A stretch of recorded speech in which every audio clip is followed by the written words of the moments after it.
Good evening, ladies and gentlemen. I have something for you today called Beware the Bully Pulpit. And what we'll do is we'll start with a quick definition. So the bully pulpit is when a person in a position of authority uses that authority to speak out on some matter and be listened to by a large number of people.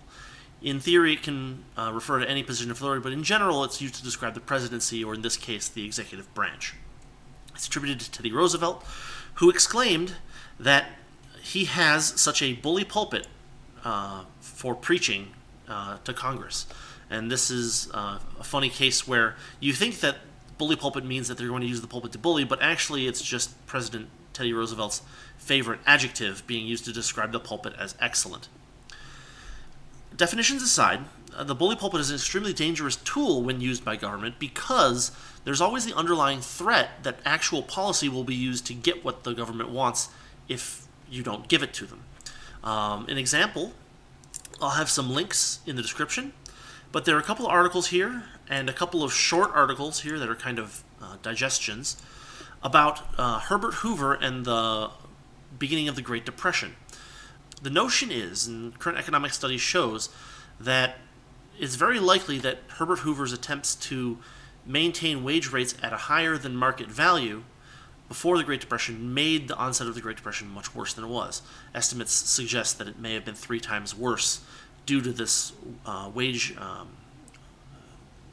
inability of wages to adjust to changing market conditions. I'll have those links in the description, but I don't really want to talk about the Great Depression here. That would be a different talk. What I want to talk about here is actually a current use of the bully pulpit that I think we all need to worry about.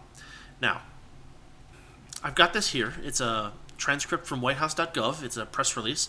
I archived it just in case they decide to scrub it. But the notion is that someone asked Psaki about the whole Joe Rogan controversy and Spotify putting advisory warnings on things. Psaki says that it is important for social media platforms to call out at misinformation and disinformation when they can, and of course what she means by misinformation and disinformation is information that goes against the prevailing narrative that the government wants to push. But what she actually says here is that there's more that can be done, which is very chilling. This is the bully pulpit in action. She's basically saying to any companies that are listening that if they don't censor and demote what is against the official narrative, that there may be policy forthcoming. And this, of course, is much worse now with the massive power grabs of the executive branch in the last 100 years compared to when Teddy Roosevelt used it.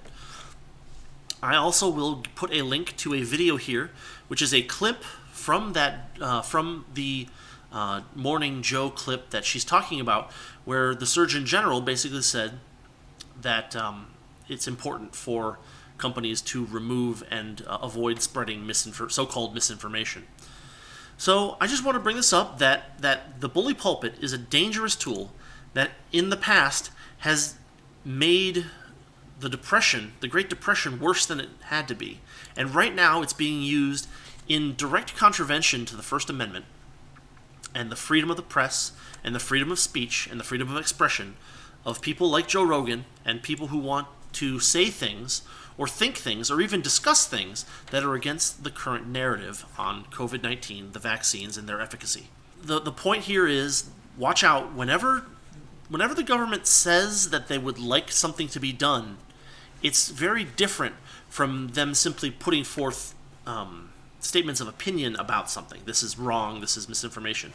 Saying this is misinformation and we think that it should be stopped is a very real threat to the companies who will gladly, in many cases, roll over to do the censorship for the government. We already know that the government using third parties to do things to end run around the Constitution is not legal. And that's what this looks like here. Anyway, links in the description. Thank you for watching, and remember to beware the bully pulpit.